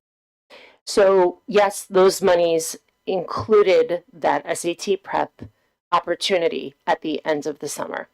Those classes, while they weren't, I would say, as robustly attended as some of our elementary programming, did offer an opportunity to our students, to your point. We've done some rebranding internally of some of our existing elective coursework to include more of the example that you've referenced in the past and just referenced now relative to essay writing, the application process. So we have done some reinvention for 25-26 of existing coursework. And so we were able to build those adjustments in. However, that is all predicated on room in a schedule and a student's willingness to, include that in their instructional program. So a summer program gives you something a little bit different, right? Or a summer type of opportunity gives you kind of a different avenue to pursue rather than enrolling in an elective. Can you just make sure when before even I would say July, we let people know what those classes are, so if students want to enroll in them, they take advantage of that benefit. Sure. Because I know, having a senior myself, it is not easy navigating the college application process. It's not easy navigating the essays and all that, especially when you said if a student is in AP classes, they don't even get that opportunity unless they do it on their free time, on extra help time or something like that. I know some of the English classes already tried to incorporate helping with essays, but if students are in the AP classes, they're not incorporating that, I was told. Sorry. Ms. Pepe, you were saying that the elective was not, was poorly attended? The scope opportunity in August, that particular course, the SAT course, it wasn't as robustly attended as you would imagine, right? You're not speaking to the elective. I'm not talking about the elective in the high school course per se. Okay. Just to differentiate the two. Yes, I was talking about the scope program in the summer. Probably just to re-summarize, the BOCES Summer Enrichment Program, the 6-week program, while that cost has increased, we do have it in our budget development currently. When do we think we'll be able to get to a point with BOCES? Because I know we're talking with them about cost where we can, I know technically it's them, but where BOCES can say, okay, it's running at Connecticut. So I'm hopeful that prior to spring break, we'll reach a resolution. We're setting up some meetings, and I've requested some paperwork and some detail from the last 3 years relative to the costs of the district so that we can make some informed decisions. I don't know if you have it in front of you, Ms. Poppy, but just to maybe quickly explain, since it's a BOCES program, how there ends up being a little bit of an expense to the district each year. Right, just before you do that, I would like to tell anybody out there who has older kids, when with this BOCES program has been here for years, back in the day, the parents paid. And it wasn't a big fee, it was minimal. So if the school district can't afford it, I think you still would have a lot of attendance if it was a small amount of money and parents had to pay. These enrichment programs are amazing. It gives the kids something to do during the summer. It's not the full day of camp. It's fun. And like I said, I paid for it personally when my kids were younger. I do think even if we can't afford it as the district and it's not part of our budget, I do still think it will be attended and it should be out there. Thanks for that, Mrs. Iannatelli. So it is contained within the budget. We are planning for it. Why are we planning for it? Why are we taking that on as a budget item? Like, is that something, I don't know, and I don't want to speak for the people, but the summer enrichment program, again, we always paid for years, and then all of a sudden the district, started paying. Is there other places we'd rather spend that money on than the summer enrichment that parents are probably willing to pay for? So they are. And so the process goes this way. So we register with BOCES and we tell them that we'd like to host a program. There is an amount that is set in order to host that program. Parents do continue to pay tuition. It is tuition based, and I should have mentioned that before, I didn't. And there are full and half day options like I offered before. We normally get that, it's almost like a newspaper book in the mail. Correct. We've gotten it every year. And typically there'll be a pamphlet sent home or a flyer sent home with some registration information as well as the costs to the household. Ultimately, the district does receive reimbursement because it occurs through BOCES, right? But that billing cycle takes almost a year to complete. And that's the challenge in terms of realizing the actual costs to the district, right? So our budgeted amount, we won't see kind of the end of the trail until we just received our final bill from last summer's program. It's March. That program concluded in August, right? And so it involves costs like, aside from tuition, like the trips that the students take, salaries for the people who work in the program, as well as costs for supplies and materials to run the enrichment program, swimming costs for local trips to either Byron Lake or Heckscher State Park, depending upon the year. So BOCES factors all of those costs in, and they give us a bottom line that we're responsible for.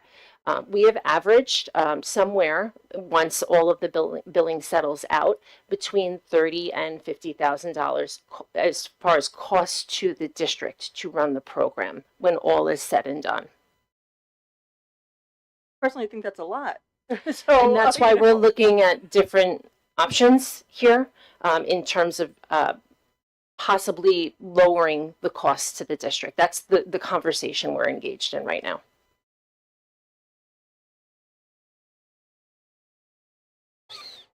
Thank you. There's one more. There's events by Ms. Napolitano Furno. So in the past 2 weeks, I've attended a few events, but also, so the ones we already spoke about, the OBMS, RMS, boys volleyball at the high school. Thank you to the coaches and the athletic director. They did a great job. It's always fun to watch both teams play against one another, especially at that age. It's fun to see, and I was happy I got to go and support them. Also, the Unified Bowling, like I said, it was great last week. If you can make it this week, they're having their senior day. Again, they'll be playing for the next few weeks, and it really is a great time if you can go and support the kids. A couple of different things that were great that I wanted to let the board know about was I attended a 2-day governmental accounting class. It was an all-day event. It was, like I told Ari, it was a little bit on the dry side for me, but it was a lot of information. I do have the books if anybody wants copies. It was a lot of information, but it was definitely a wealth of information. Also, there was a managing your cash flow and also a, what is the other one? There was 2 of them, managing your cash flow and writing to learn, improving student achievement and supporting district-wide goals. They are both taped. I don't know if you can, I don't know if we can pull it right from my email to give it to everybody, but it was a good hour. One was an hour, one was an hour and a half webinar. I think it would be great if everybody had the time, if you took the time and maybe watched some of it. It would absolutely help you with some of how we did our goals about a week or 2 ago. It would definitely help show where we could really look for district goals.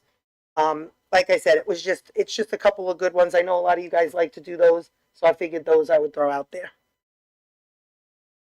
Thank you. Anybody else? Okay, I will now open the floor for the open public comment portion of the agenda. I will call individuals forward one at a time. Please wait for my acknowledgement before stepping up to the podium. You should have received a number card from security on your way in. If you have not, please see a security guard in the back of the room.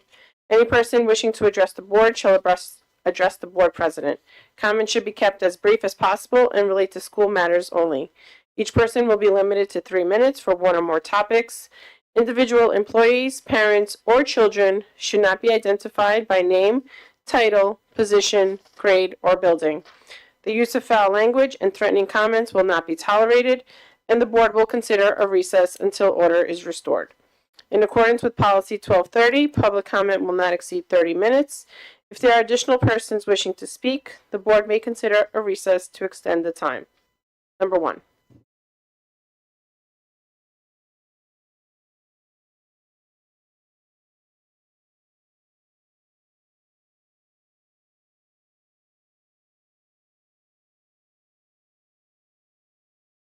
Ah, there we go.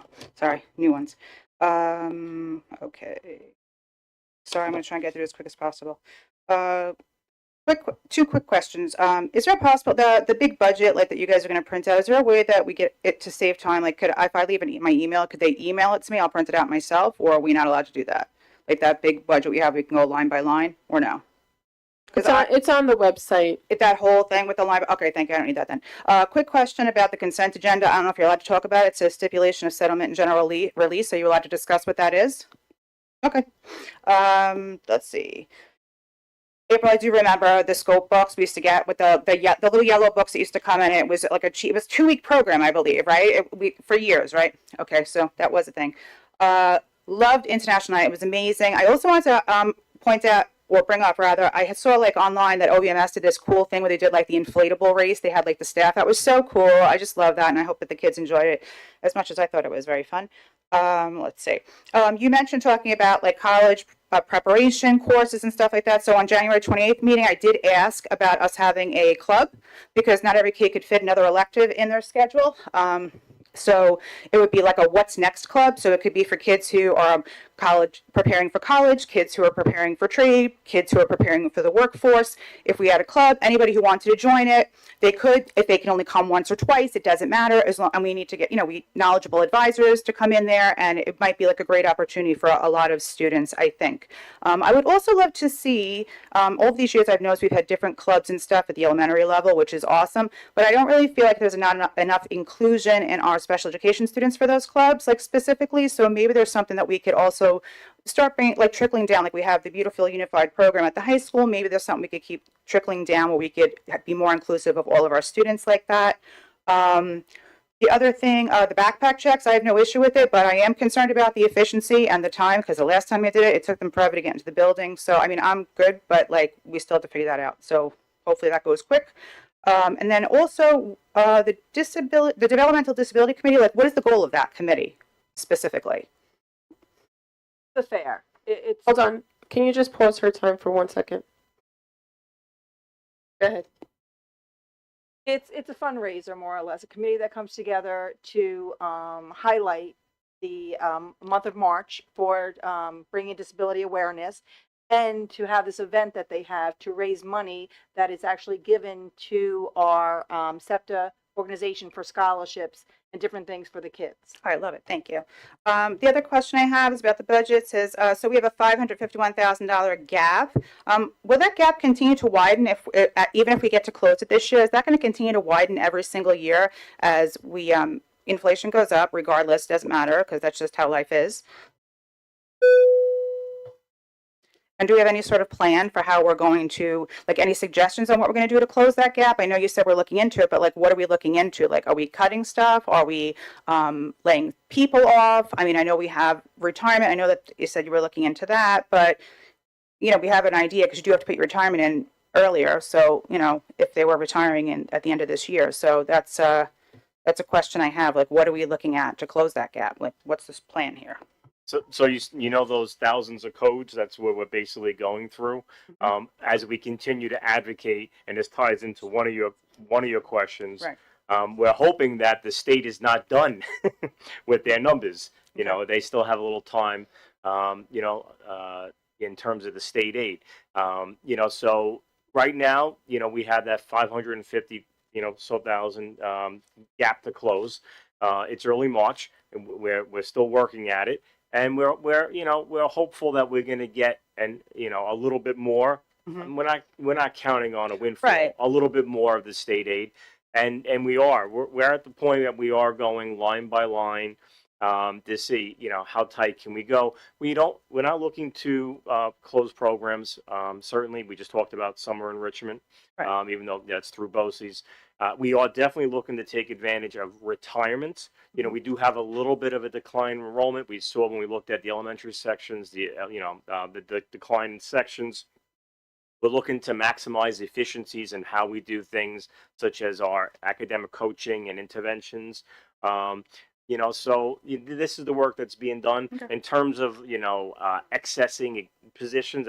That's not something that's on the table right now, unless all of a sudden we get a surprise from Albany where you're not getting a 2% increase, you're getting a 10% decrease. We're not hearing any of that, those extreme conversations. But we absolutely want to take advantage of attrition. Again, attrition is primarily your retirements. Could be somebody resigning for whatever reason, and so that's and that's the piece. In terms of the future and the long-term planning, one of the things that's the conversations that's happening in Albany, we're saying it and we're saying it to our local representatives. We need to have reliable numbers that come out of Albany. Absolutely. We talk about taxes and the burden on the taxpayer. We shouldn't have these ebbs and flows where one year as taxpayers you feel like you got raked over the coals by all your taxes, and then the next year it comes back down, and that's not a great system, but that is a component of that revenue. But in states where they've implemented a tax cap, which is definitely good for the taxpayer, those states that have had success have had a sustainable, reliable in terms of planning, both for the current and the long term state aid. And we just keep having this happening with It's this, absurd. with That's the why state aid. I'm saying, like, Right. if we already have this gap, and I know that we're going to do our best to plan well, if that continues to widen every single year, and we are continually trying to close another gap, I know we can't predict state aid, but we can kind of have an idea of what we are looking at as far as our schools and what our general budget is, and what we could do to continue to have quality. Thank you. Yep. I just wanted to touch base with you, Jenny, that we do have, just in case you didn't know, about 4 years ago, I had sat down with Mr. Mallory and Mrs. O'Hara, and they did right away, immediately institute Unified, because I had requested Unified for middle school and the elementary. And what they did immediately, because I remember him sending me pictures from there, was at the middle school, they made a club, and a club where it's a sports club where they do the same kind of thing as Unified. It's just not called Unified because it goes through Section 11 Unified. And we are doing the same thing they were trying to institute the same thing with the elementary. So we do have clubs that are I think they're calling it like buddy clubs and things like that. I'll find out the exact name for you. Absolutely. Number 2.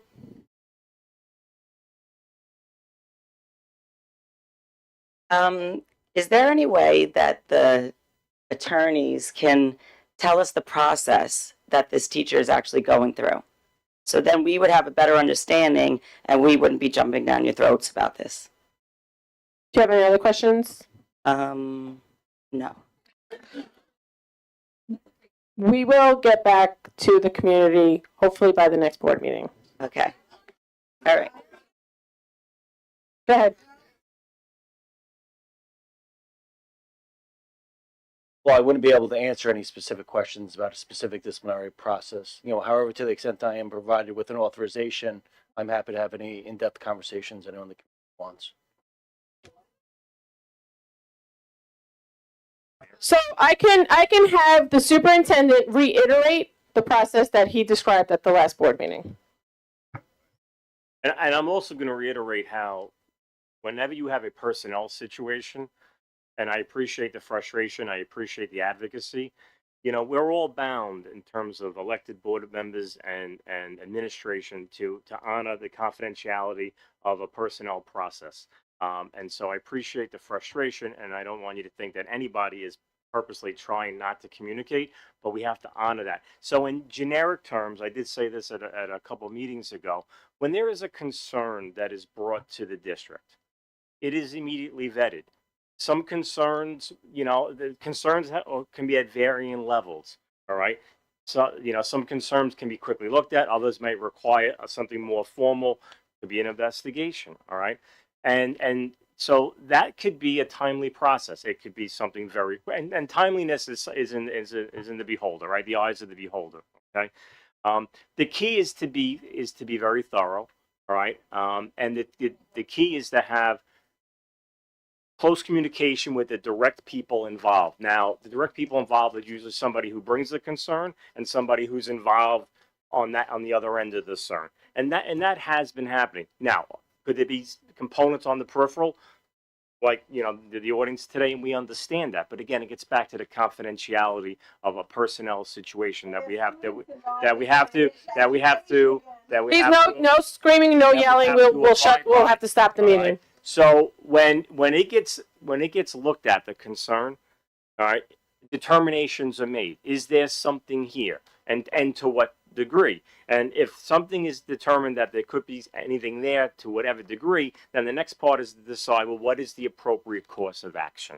All right, and that is essentially the process. Now, I know that's a very generic explanation, and you follow, all the proper guidelines in terms of contractual guidelines and collective bargaining agreements. You follow labor law guidelines. You follow policy, okay, and you look to do it as efficient, as certainly fair, and as thorough as possible. And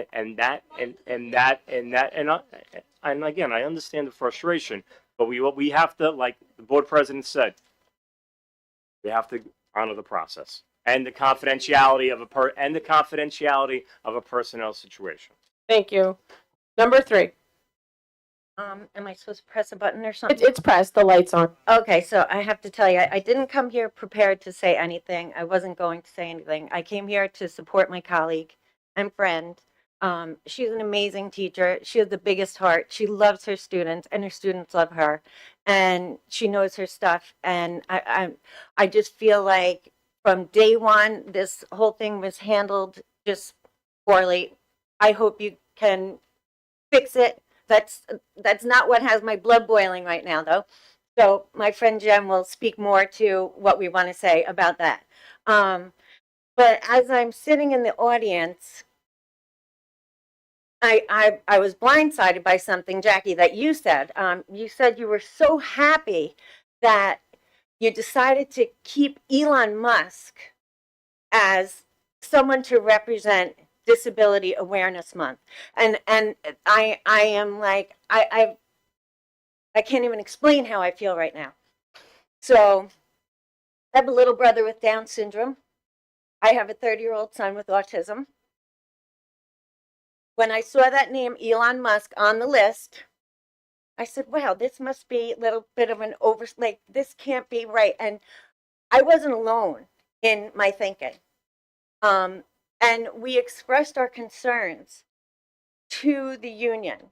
And the union said they were going to express their concerns to you. And I think they did, because you said we decided to keep him. Some people didn't want him, but we decided to keep him. And I'm just trying to figure out how you made that decision. And I also want to maybe enlighten you on a few things about Elon Musk, okay?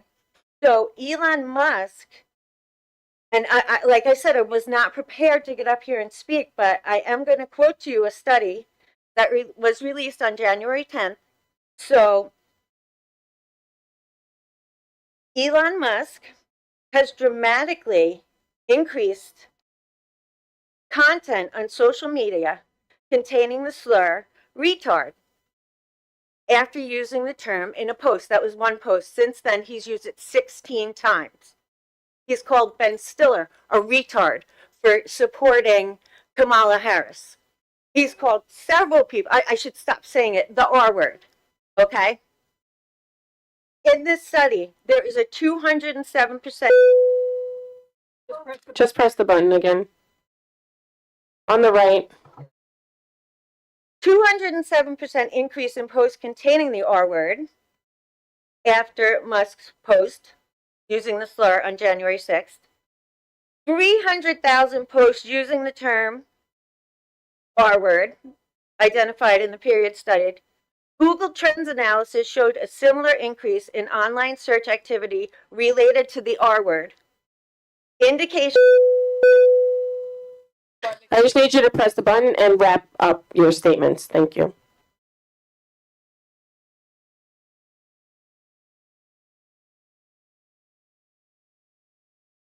Indication of a broader increase in stigmatizing language online with limited structures to curtail such content. The power of influential voices in the online space has never been greater, and it is unfortunate that too many of those voices don't consider the implications of their language. There was something else I wanted to say, but I can't find it now. But I think it's our responsibility to be aware of this. And I believe it's our responsibility to, as adults and as professionals, do our professional duty and our job to, when a committee comes up with several people who I could absolutely find pros and cons of every single one, as the committee, as a team, decided. And the reason I brought it to light is because I do believe in transparency. And I also believe that we should not, why have a committee if we're not going to listen to the committee? I'm one voice in a committee, and I do support leaving all several. I will say this. I wasn't a fan of some of, for instance, Billie Eilish. I know that person has some other, when you look up people, you find pros and cons of everyone. Where do we draw the line?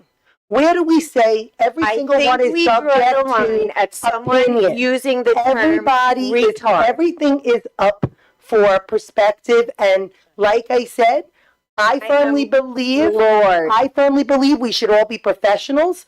We do our job. We highlight these people that educators in this district agreed with in the committee, and I appreciate their valuable experience and their input, and I support them fully in what the committee came up with. Okay. Thank you, and thank you for sharing your concerns with us. Okay. I appreciate I it. just want to say one more thing. Just because you can make $1 billion does not make you a good person or a good role model. I think we should keep things apolitical, because a year ago, I don't think anyone would have cared if he was being highlighted. Can I have think number- it's becoming a little political. Very quick, Marisol. I just want to, The term retard my entire life with my little brother defending but I'd like him. to say something. I just want to say that we, in this instance, this is the first I'm hearing about it. We meant the committee, not the board, for the record. So this is the first I am hearing about it. I agree that anybody who uses that word should politics aside, that's got nothing to do with politics, should not be represented in a disability awareness campaign. I No, Jackie, I'm next. think that Jackie, we should please, also look please. at all the people, Give anybody a chance. and there are pros and cons of all. And I fully support 100% Elon Musk being somebody to highlight for a disability when it has nothing to do with politics, Just so you or know, it should be the line of names apolitical on here for a disability committee. I that 100% students agree. Thank you, support. thank you. I'd love to go through all of them. Okay, I'm just gonna have Ms. Inatelli say her remark, and then we're gonna get back to the public comment. Right. I am on the committee, and what I will say is that I was not for or against, but what I thought was a great solution, and I really hope next year we do choose this, is since there's 5 people who are highlighted, we do 10, and the school, at their discretion, can pick the 5 that they want to highlight. So I do think there should have been options and choices due to the fact that in my household, the R word was the F word and never allowed to be said. So on that, and it's not political what you brought up, I do agree, because that word, if anybody even says this to this day, my mother has it so ingrained in me, you just don't say that word. But April, how many people in the committee agreed, though? How many people? Everybody. It was unanimous. I'm only saying my opinion. I would say 90% of them are educators. And I appreciate their experience and their input, 100%. Number 4. Please no screaming from the audience. Thank you. Number 4. Hi, I am a 27-year veteran teacher of this district. The majority of those years and across various grade levels, I have been teaching side by side with the teacher that was removed from her classroom. What's happening in this district is a travesty. We have heard tonight about the effects that this situation has had on her students. I know the devastation that it's causing to her and her family. That is the majority of the picture, but there's more to this. It is affecting all of us. It is in fact affecting the entire building. We as teachers are scared. Speaking in much, very general terms about what the procedure is, that's pretty terrifying for us because we can all be in the situation where we get accused of something.